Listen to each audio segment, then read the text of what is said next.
খুব ভালো হতো যদি দেখা যেত যে এই তরুণদের মধ্যে মেজরিটি অন্তত এনসিপিকে চায়। আপনি কি আশা করেন যে বিএনপি 70% হয়ে যাক? সেটা তো আমি নিজেও চাই না, কারণ বিএনপি এদেশের বড় দল। এই বাস্তবতা মেনেই আবার এটাও সত্য যে বিএনপি যদি সব হয়ে যায় তাহলে বিরোধী দল করতে গেলে বিপ্লব উত্তর বাংলাদেশ বিএনপি দীর্ঘদিন আন্দোলন করেছে বিপ্লবের আগে, এবং বিএনপির অবস্থান ভালো, বিএনপি নির্যাতিত হয়েছে। বিএনপির ভোট তো বারবার কথা, কিন্তু একই জায়গায় আছে। নদীর পানি তো একই থাকে না, হয় কমে নয় বাড়ে। এই জরিপটা একটা পার্শিয়ালি একটা সার্টেন এজ গ্রুপ অফ পিপলের মধ্যে করা। 15 বছরের কিশোর থেকে শুরু করে 35 বছর, অর্থাৎ তরুণদের মধ্যে, কিশোর এবং তরুণদের মধ্যে করা। 24-এর গণ অভ্যুত্থানে তরুণদের প্রতি বা কিশোর এদের একটা বিশেষ আগ্রহ তৈরি হয়েছে। জেনজি তারা পুরনো ধারার রাজনীতি অনেকটা একটু কেউ কেউ পছন্দও করছে না। সেই বিবেচনায় এইখানে খুব ভালো হতো যদি দেখা যেত যে এই তরুণদের মধ্যে মেজরিটি অন্তত এনসিপিকে চায়। সেই তরুণদের মধ্যে এনসিপিকে চাচ্ছে মাত্র 15.84%।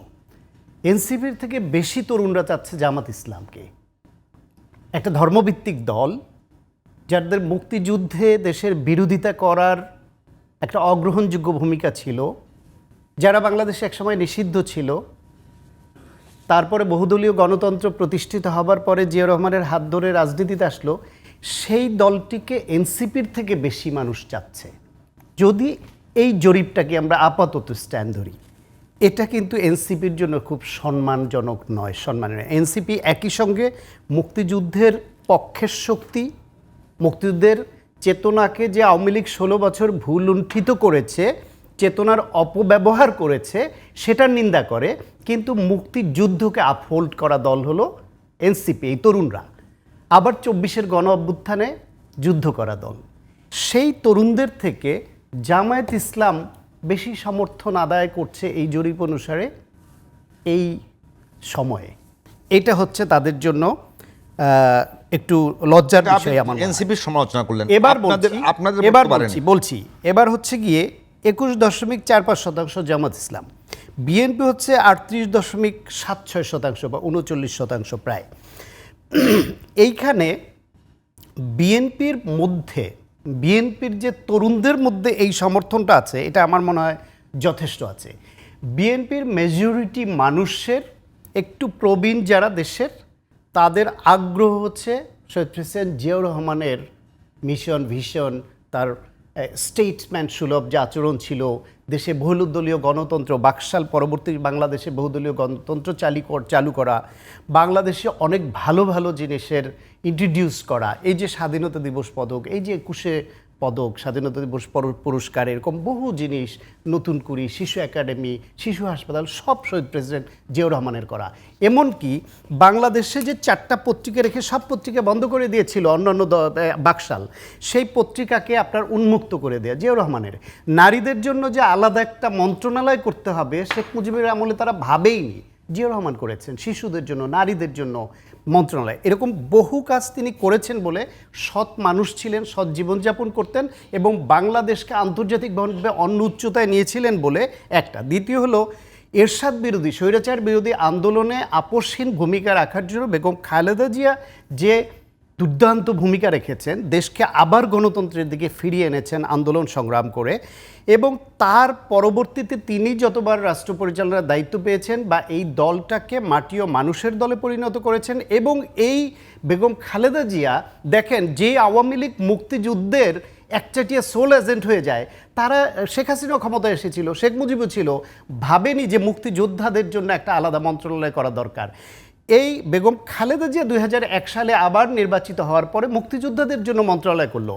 প্রবাসীদের জন্য, যাদের, আমি শেষ করি সংক্ষেপে, প্রবাসীদের যেই আয়ে দেশটা টিকে থাকে, সেই প্রবাসীদের জন্য আলাদা মন্ত্রণালয় খালেদা জিয়াই করেছেন। সুতরাং খালেদা জিয়ার প্রতি আরেকটা শ্রেণীর মানুষের, নারীদের, মেয়েদের অবৈতনিক শিক্ষা চালু করলেন, আর একটা শ্রেণীর আগ্রহ আছে, ভালোবাসা আছে। ফলে একটু সিনিয়রদের মধ্যে শহীদ প্রেসিডেন্ট জিয়াউর রহমান এবং বেগম খালেদা জিয়ার প্রতি তাদের যে ভালোবাসা, তাদের যে শ্রদ্ধা আনুগত্য, সেইটা মিলে ওই সংখ্যাটা অনেক বেশি হবে বলে আমার আপনি মনে করেন ধারণা। শান্ত ভাই, সেজন্য এই তরুণদের শান্ত ভাই, এখানেই এখানে যদি এতটা আমি এগিয়ে আপনাকে থাকে একটু interrupt তাহলে করি। সামগ্রিকভাবে কতটা এগিয়ে থাকতে পারে এটা আপনি পরে বলুন। শান্ত ভাই, আমি ডাক্তার সায়ন্তর সঙ্গে কথা বলছি, যিনি সাধারণ সম্পাদক রাজনৈতিক গবেষণা সংগঠন G9।